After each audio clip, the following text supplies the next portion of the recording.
Commander Jake Morrison stood on the bridge of his ship, the Pioneer's Edge. He was looking at the stars through the big window when his communications officer spoke up. "Sir, we have incoming ships," Amy Johnson said from her station. Her voice was calm, but Jake could hear the worry in it. "How many?" Jake asked, walking over to look at her screen. 200 ships, sir. Maybe more. They're big ones." Jake felt his stomach drop. His small patrol fleet had only 12 ships. They were out here doing routine checks on the border. Systems when this happened. He never expected to run into a full enemy fleet. "Wake up, everyone," he ordered. "Battle stations. Get me Captain Brooks and Lieutenant Carter on the com." Ryan Brooks appeared on the main screen first. He was the tactical officer and Jake's best friend since training school. "Jake, my sensors are going crazy. What are we looking at?" "Big trouble," Jake said. "Lisa, you there?" Navigation Officer Lisa Carter's face joined the screen. "Present, sir. I've got our position locked. We can jump out in 30 seconds if needed." "Good. Keep that option ready." Jake turned back to Amy. "Any messages from the incoming fleet?" "Yes, sir. They're demanding we surrender immediately. They say resistance is useless." Jake almost laughed. Almost. Put them on screen. The main display changed to show a large reptilian face. The creature had green scales, yellow eyes, and sharp teeth. It looked angry and proud at the same time. "I am Admiral Kethver of the Zephyrian Empire," the alien said in perfect English. "You will surrender your ships and submit to our rule. Your primitive weapons cannot harm us." Jake stepped forward.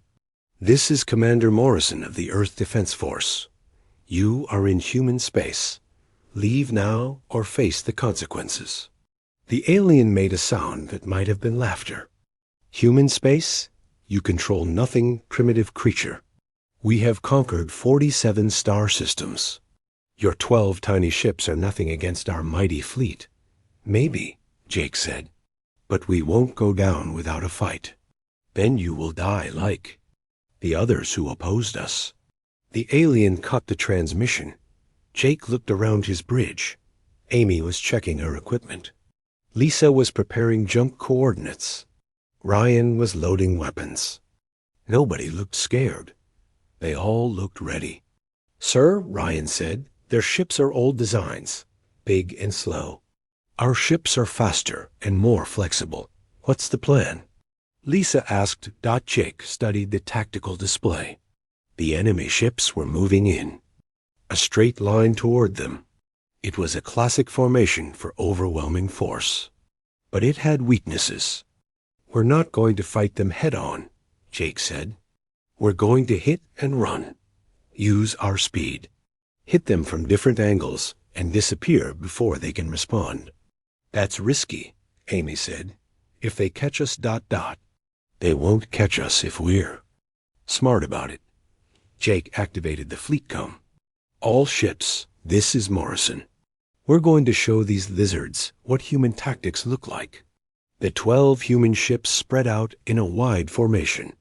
They were small compared to the enemy fleet, but they moved like dancers, while the alien ships moved like freight trains. Jake gave the order to attack. The human ships swooped in from 3 directions at once. Their weapons fired precise shots at the enemy ships' weak points. The aliens tried to return fire, but the human ships were already gone, moving to new positions. "Direct hit on their lead ship," Ryan reported. "Their shields are down. Keep moving," Jake ordered. "Don't let them get a lock on us." The battle turned into a deadly game of tag. The human ships would appear, strike, and vanish before the aliens could respond. The enemy's big guns were useless against targets that wouldn't stay still. Admiral Kethver's voice came over the com again. "Stand still and fight like warriors." "This is how humans fight," Jake replied. "Don't like it? Go home." For 3 hours, the small human fleet danced around the massive alien force. They targeted engines, weapons, and command centers. The aliens grew more and more frustrated as their ships were picked apart. "Sir," Amy reported, "we've destroyed 43 enemy ships and damaged twice that many." Jake was amazed. They had taken out nearly half the enemy fleet and only lost 2 of their own ships. But they were running low on ammunition and fuel. "Time to go," he decided. "All ships, prepare for jump. You run like cowards." Admiral Kethfor screamed over the comm. "We run like professionals," Jake replied. "This was just a warm-up. Wait until you meet our real fleet." The human ships jumped to hyperspace, leaving the damaged alien fleet behind. Jake sat in his command chair, breathing hard. They had won, but barely. "Sir," Lisa said, "should I report?" "This to command?" "Oh, yes," Jake said. "Tell them the Zephyrians are coming. And tell them what we learned today." "What did we learn?" Amy asked. Jake smiled. "We learned that these aliens are used to easy victories. They don't know how to fight an enemy that thinks. That's going to be their downfall." As the pioneers, Edge flew toward human space. Jake looked at the stars again. The aliens thought they had fought the human military today. They had no idea they had only fought a patrol unit. The real Earth Defense Force was much larger and much more dangerous. War was just beginning, and the aliens had no idea what they were up against. Supreme Admiral Vexter slammed his clawed hand on the metal table.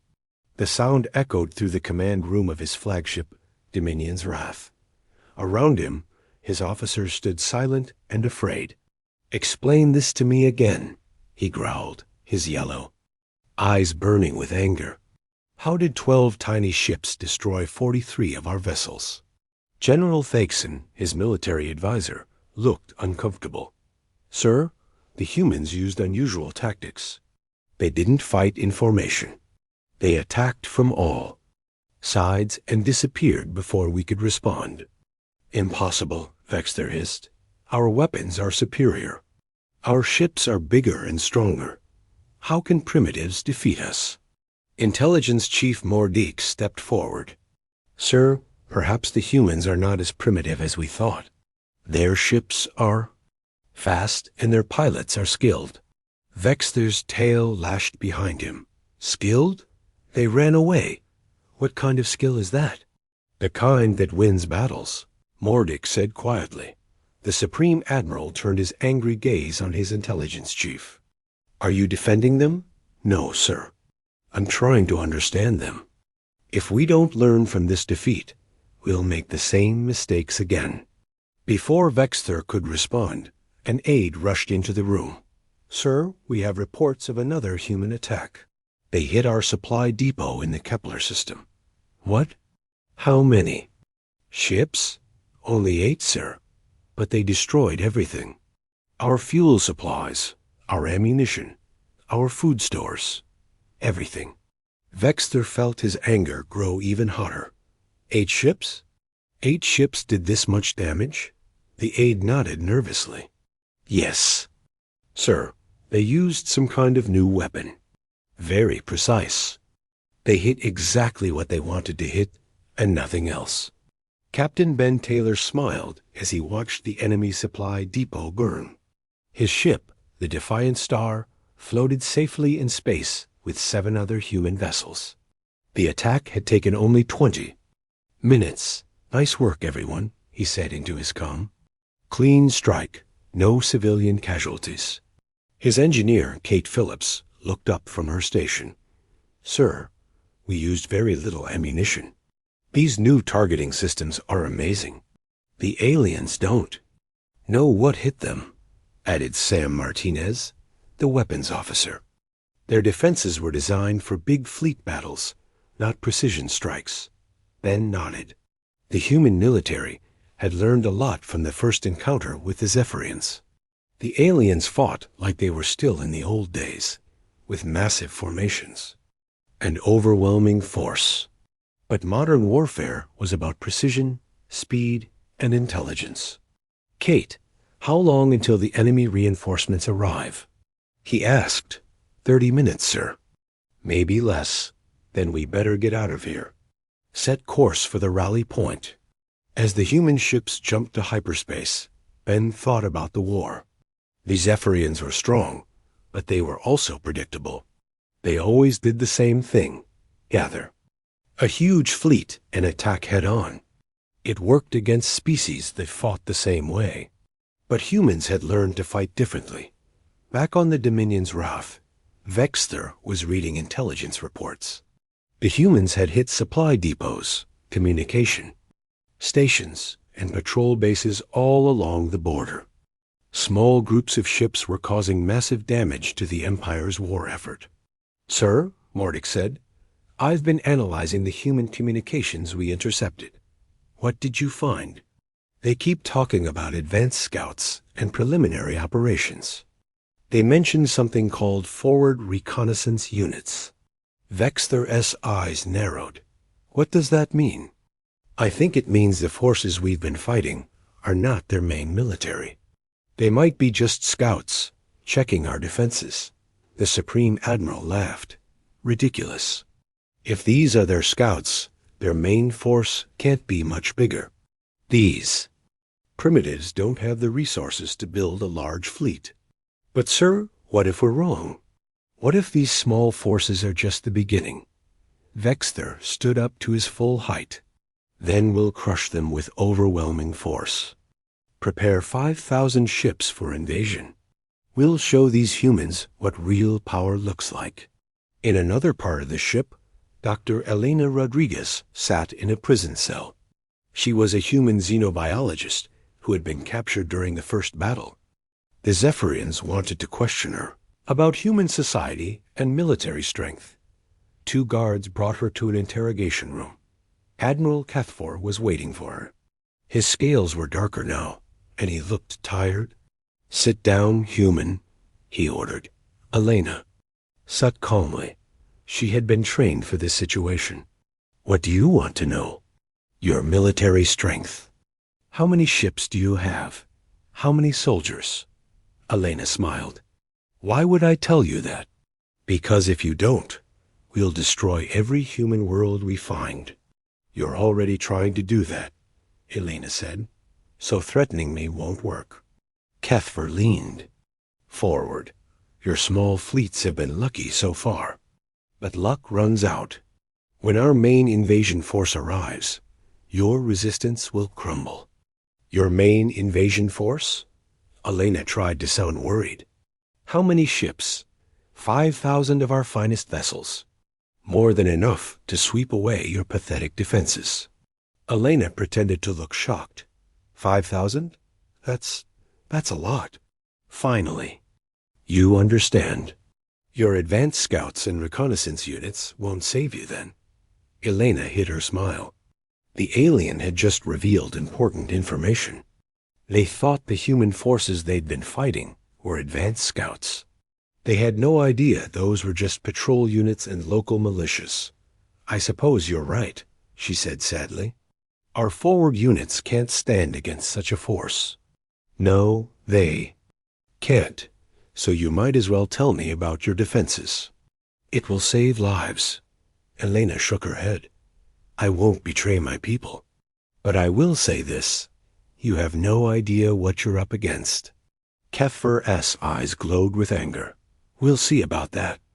As the guards took Elena back to her cell, she thought about the conversation. The Zephyrians were making a huge mistake. They thought they understood human military organization, but they didn't. They were about to attack with 5,000 ships, thinking they would face only small patrol fleets. They were going to be very surprised when they met the real human military. The invasion was coming, and the aliens still didn't understand what they were really fighting. They thought they had seen human strength, but they had only seen the tip of the iceberg. Elena smiled in her cell.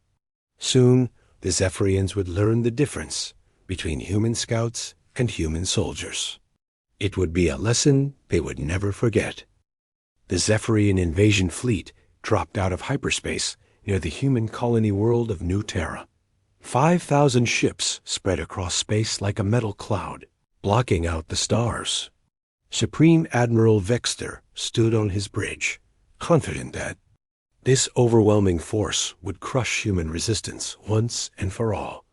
"Begin the attack," he ordered. "Show these primitives the true power of the Empire." But as the first wave of ships approached the planet, something unexpected happened. Hidden weapons platforms suddenly appeared from behind asteroids and space debris. Missiles launched from concealed positions all around the system. Colonel Alex Wright watched the enemy fleet from his command bunker deep underground on New Terra. He had been preparing for this invasion for months.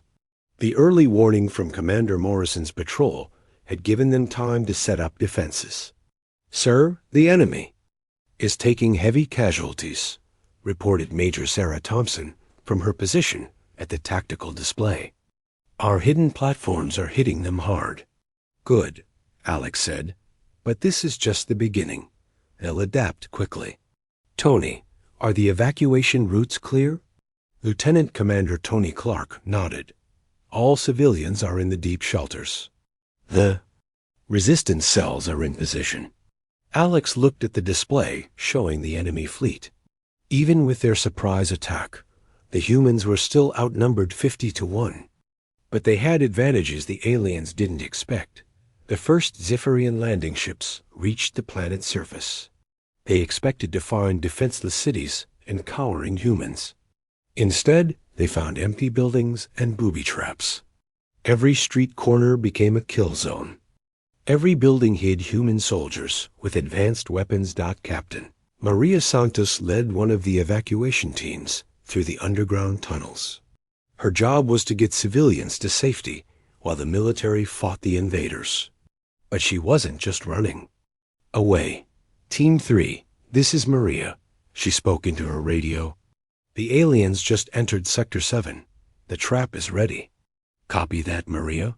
Triggering the charges now." A explosion could be felt through the rock walls of the tunnel. Above them, an entire city block collapsed on the alien soldiers. It was a harsh welcome to human warfare. Meanwhile, her husband Nick Santos was flying one of the few remaining human fighters in the asteroid belt around the planet. His job was to hit the enemy supply ships and then disappear before they could catch him. "This is Nick to all fighter squadrons," he said over the com. "Enemy supply convoy approaching from the north. Let's give them a warm welcome." The 6 human fighters swooped down on the alien convoy like hunting birds. They fired precise shots at the engines and fuel tanks of the supply ships. Within minutes, the convoy was destroyed. "Nice work, everyone," Nick said. "Now let's get out of here before their escorts arrive." The fighters vanished into the asteroid field, using the rocks for cover.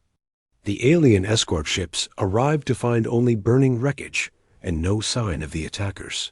On the surface, Admiral Kethfer was leading the ground invasion personally. He had expected an easy victory, but every step forward cost him soldiers. The humans fought from hidden positions, struck without warning, and disappeared before he could respond. "Sir," one of his officers reported, "we've taken the capital city." "Excellent," Kethfer said. "How many casualties?" 3,000 dead, sir. 5,000 wounded." Kethfer's satisfaction disappeared. 3,000 to take one city? "The humans fight differently than anyone we've encountered before, sir. They don't hold positions. They attack and retreat, attack and retreat. We never know where they'll strike next." "Cowards," Kethfer growled. "They don't fight with honor." "No, sir. But they fight effectively." The invasion continued for weeks. The Zephyrians captured territory, but they paid a terrible price for every mile. The humans used the planet's geography against them, turning forests into maze-like battlefields and cities into death traps. Then the human reinforcements arrived. Admiral Patricia Hayes brought 200 ships from the core systems. It wasn't a huge fleet compared to the Zephyrian invasion force, but these were professional military vessels with experienced crews. This is Admiral Hayes to all human forces, she announced over the comm. The cavalry has arrived. Time to show these invaders what real soldiers can do. Her tactical officer, Commander Luke Johnson, was already planning the counterattack. Ma'am, the enemy has spread their forces across the entire planet. They're trying to hold too much territory, with too few soldiers. Classic mistake, Patricia? Said, Janet, what's our intelligence on their command structure? Colonel Janet Miller, the fleet's intelligence chief, pulled up the tactical display. They're using centralized command, ma'am. All orders come from their flagship in orbit. If we can disrupt their communications, their ground forces will be confused and isolated. Patricia smiled. Luke, prepare the fleet for orbital assault. Janet, I want you to coordinate with our ground forces. It's time to teach these aliens about combined operations. The human counterattack began at dawn. While Patricia's ships engaged the Zephyrian fleet in orbit, General Paul Anderson led the ground forces in a coordinated assault on the invaders' positions. The aliens found themselves caught between two forces. The human ships above attacked their orbital support, while the human soldiers below struck at their supply lines and communication centers. Sir, an aide reported to Admiral Kethfer, we're losing contact with half our ground forces. The humans are jamming our communications. How? Is that possible? Kethfer demanded. Their technology is inferior to ours. Maybe their technology is different, not inferior, the aide suggested carefully. Kethfer was about to respond when explosions rocked his command center. Human soldiers had infiltrated the building and were attacking from inside. Impossible, he muttered. How did they get past our defenses? The answer came from Captain Maria Santos, who appeared in the doorway with a squad of human soldiers. We didn't go past your defenses, she said. We went under them. These tunnels have been here for months. The battle for New Terra turned into a disaster for the Zephyrians. They had come expecting an easy victory against a primitive species. Instead, they found themselves fighting an enemy that used every advantage of terrain, technology, and tactics. 3 months of fighting, the Zephyrians controlled less territory than when they started.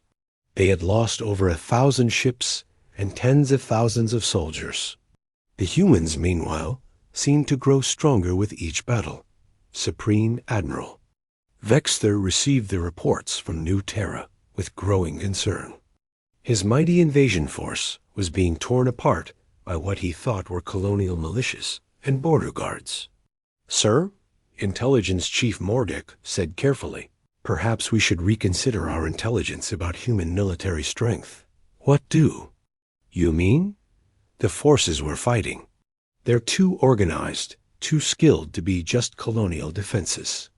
And they keep mentioning something about their main fleet still being en route. Vexter's blood turned cold. Their main fleet?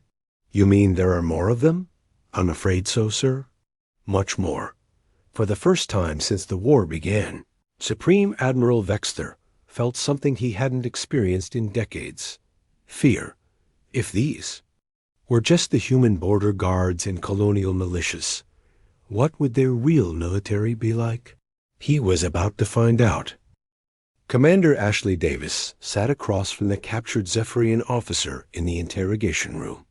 The alien's scales were dulled with exhaustion, and his yellow eyes showed defeat. Next to Ashley, analysts Robert Kim and Michelle Foster took notes on everything the prisoner said. Tell me about your fleet organization, Ashley said calmly. How many ships does your empire have? The Zephyrian officer, whose name was Captain Zelnar, looked up wearily. Why should I tell you anything? You? Humans fight without honor. You hide in shadows and strike from behind. We fight to win, Ashley replied, just like you do. The difference is we're better at it. Zelnar made a sound that might have been bitter laughter. Better? You use tricks and deception. When our main battle fleets arrive, your tricks won't. Save you? Robert Kim leaned forward. Main battle fleets? How many ships are coming? Thousands more, Zelmar said. What you've seen is nothing compared to what's coming. Ashley and her team exchanged glances. They had been analyzing captured Zephyrian communications and were starting to understand something important about their enemy.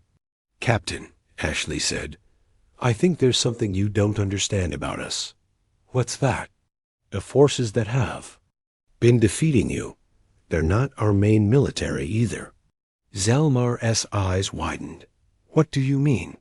I mean the ships you've been fighting, the soldiers who've been beating you. They're our border patrol and colonial defense forces. Our real military hasn't arrived yet. The alien captain stared at her in disbelief. Impossible. You're lying. Michelle Foster pulled up a data pad. Captain, what do you think the population of human space is? I don't know. A few million? Maybe. 10 million? Try 47 billion, Michelle said. Across 600 star systems. Zelmar's mouth fell open. That's impossible. Our intelligence said humans were a small, primitive species. Your intelligence was wrong, Ashley said. Dead wrong. Meanwhile, on the Zephyrian flagship, Dr. Elena Rodriguez was being brought to Supreme Admiral Vexther's private office. The alien leader looked older than when she had first seen him. The war was taking its toll. Sit down, human, Vexther said, but his voice lacked its earlier arrogance. Elena sat and waited. She had been planning this conversation for weeks. Your people have been more difficult than expected, Vexther admitted. But surely you must see that resistance is futile. We have 5,000 ships. Had, Elena corrected. You had 5,000 ships. How many do you have now? Vexther's eyes flashed with anger, but he didn't answer. They both knew he had lost nearly half his fleet. I want to make you an offer, Elena said. Call off this invasion. Withdraw your forces. Go back to your own space and never return. In exchange for what? In exchange for your lives. Vexther laughed, but it sounded forced. You're hardly in a position to make threats, prisoner. Elena smiled. Am I? Let me ask you something. What do you think you've been fighting all this time? Your military forces, obviously. No, Elena said.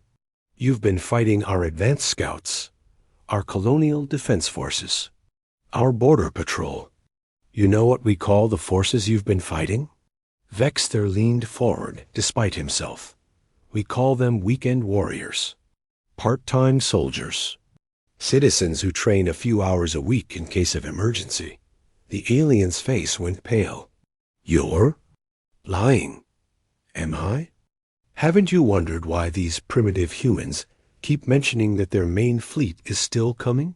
Why they keep talking about primary battle groups and core system defense forces?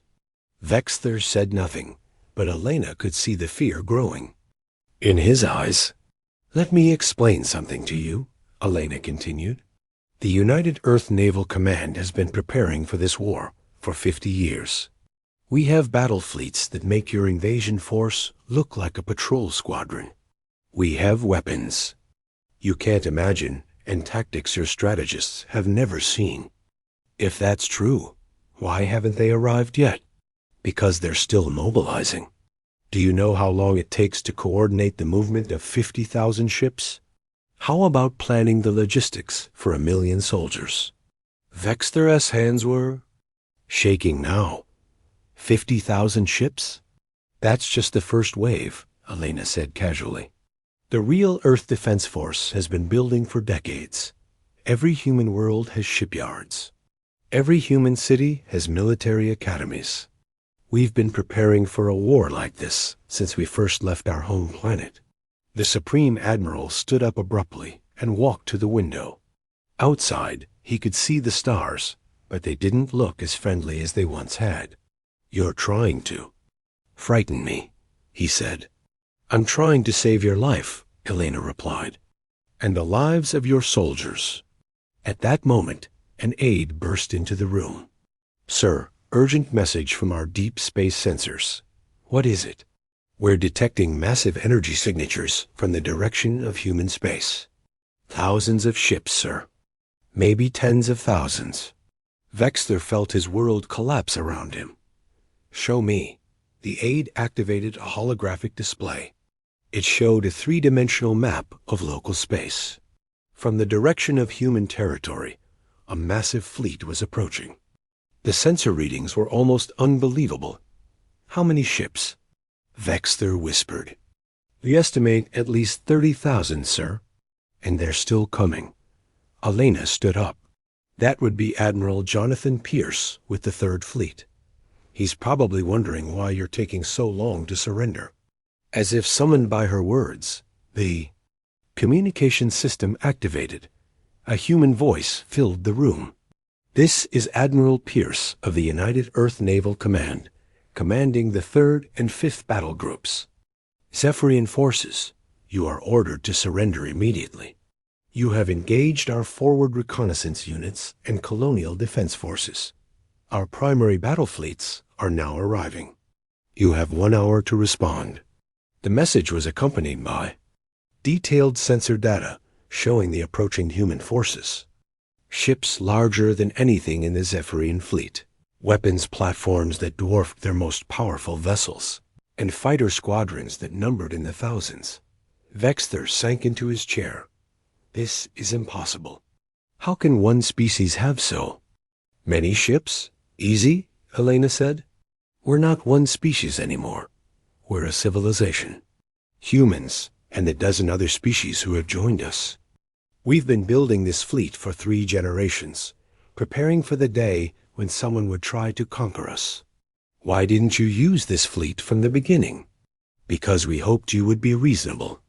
We hoped you would realize that attacking us was a mistake and withdraw. We gave you every chance to avoid this. Vexter looked at the sensor displays again. The approaching human fleet was massive beyond comprehension.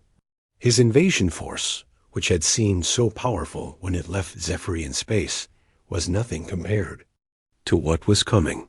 What do you want? He asked quietly. Immediate withdrawal from all human space. Reparations for the damage you've caused. And a guarantee that this will never happen again. And if I refuse? Elena looked at him with something. That might have been pity. Then you'll find out what happens when humans stop playing games and start fighting for real. The communication system crackled to life again. Zephyrian fleet, this is Admiral Pierce. You now have 55 minutes to respond. I suggest you use them wisely. Vexter closed his eyes. His mighty empire, which had conquered dozens of worlds, was about to be crushed by a species he had thought was primitive. The worst part was, he was beginning to understand that the humans had been holding back. They had been giving him chances to surrender, and he had been too proud to take them. Now, it might be too late.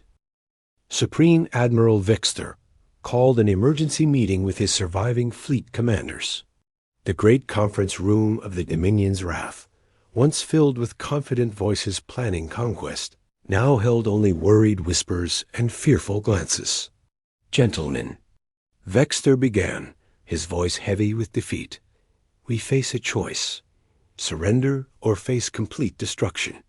Admiral Kethvar, his scales still bearing scars from the ground fighting on New Terra, spoke first.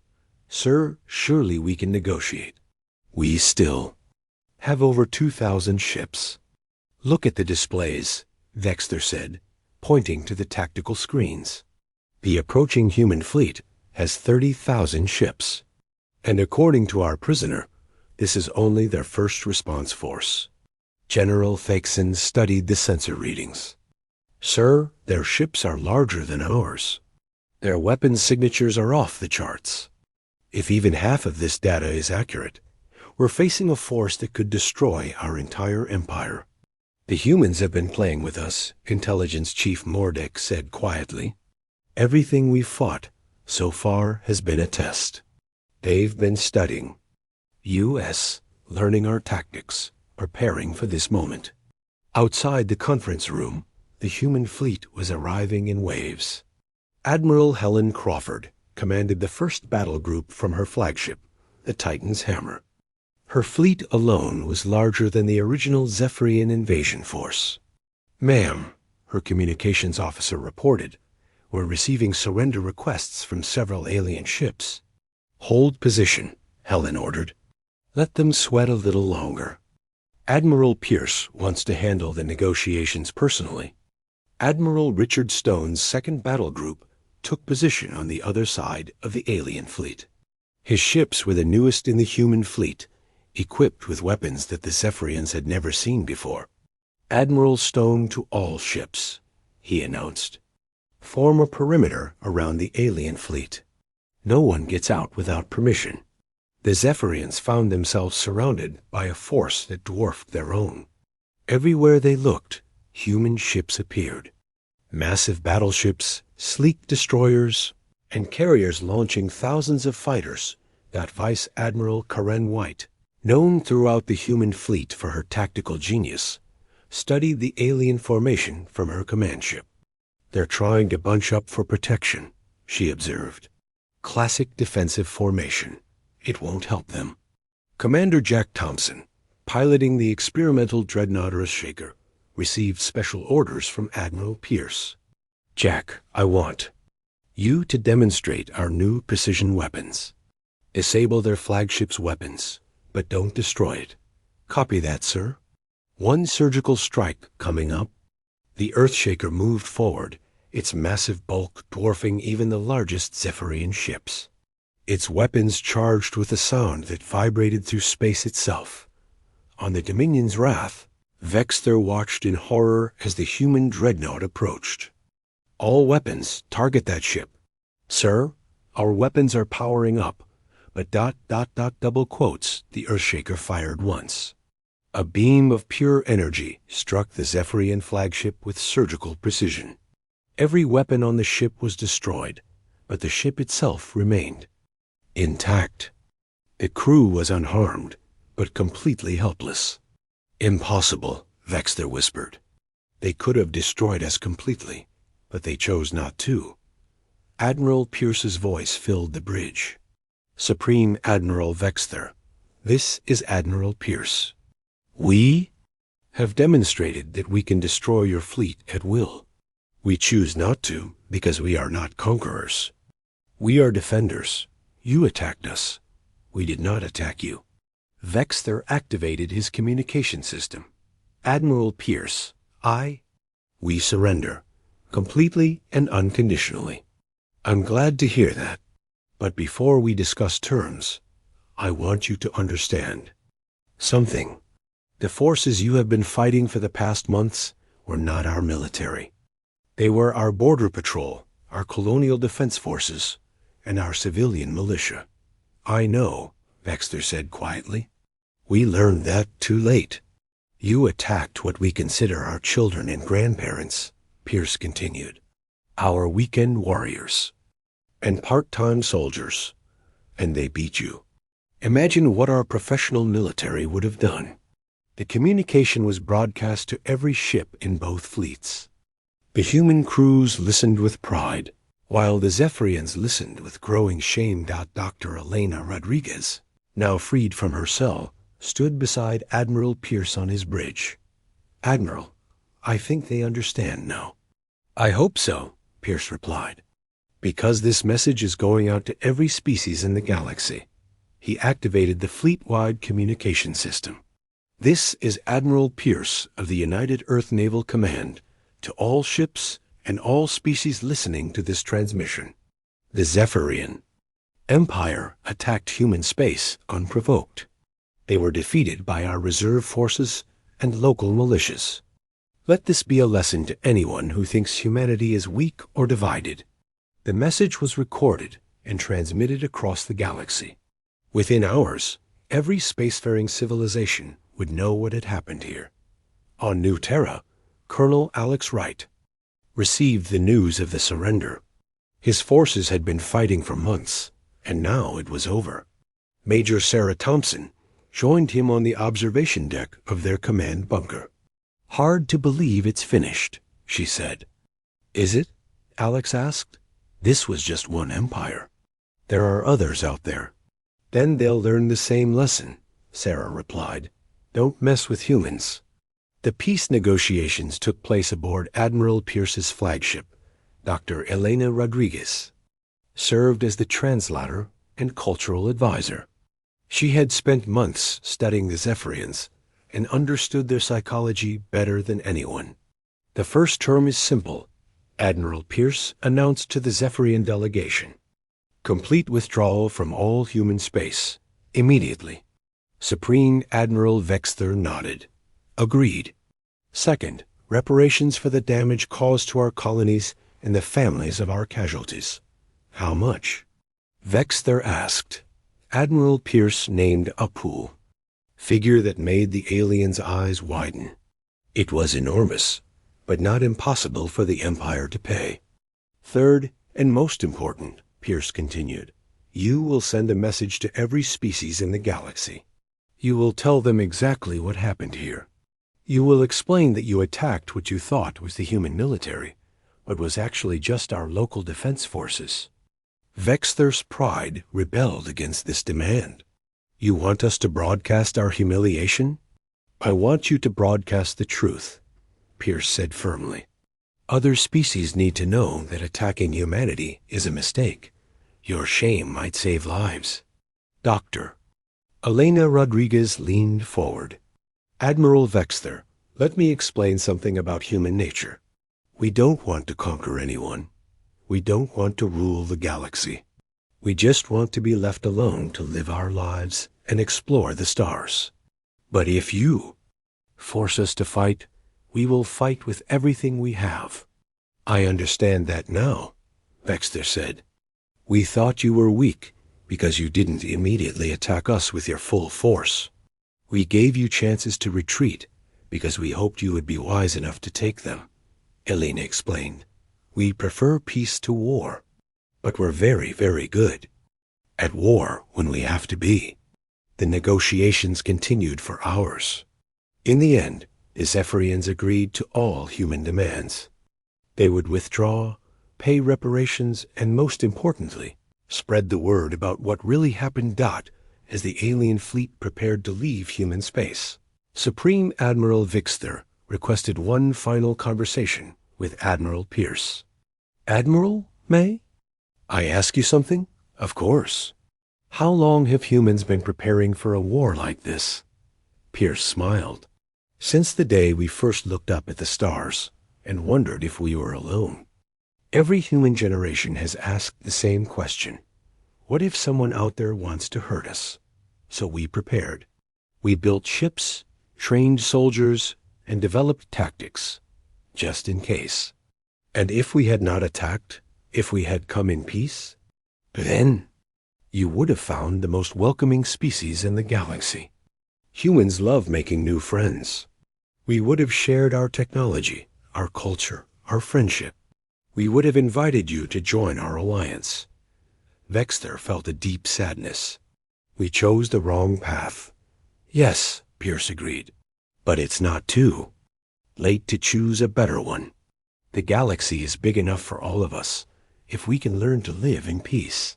The Zephyrian fleet jumped to hyperspace, heading back to their home territory.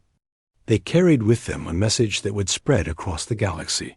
Humanity was not to be trifled with. 6 months later, the message had reached every corner of known space. The recording of Admiral Pierce's final statement played on countless worlds.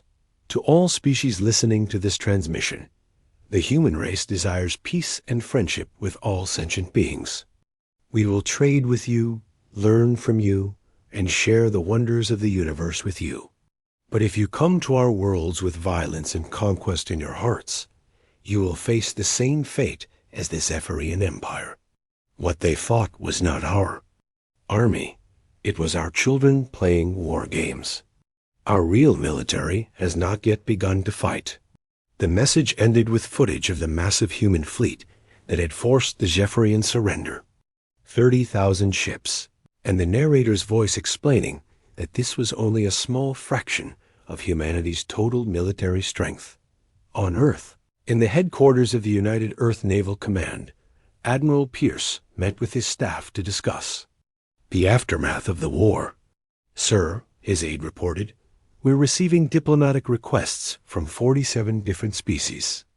They all want to establish peaceful relations with humanity." Pierce smiled. "Good. That was the point. Sometimes you have to show strength to achieve peace." Dr. Elena Rodriguez, now serving as humanity's chief xenological advisor, added her thoughts. "The Zephyrians did us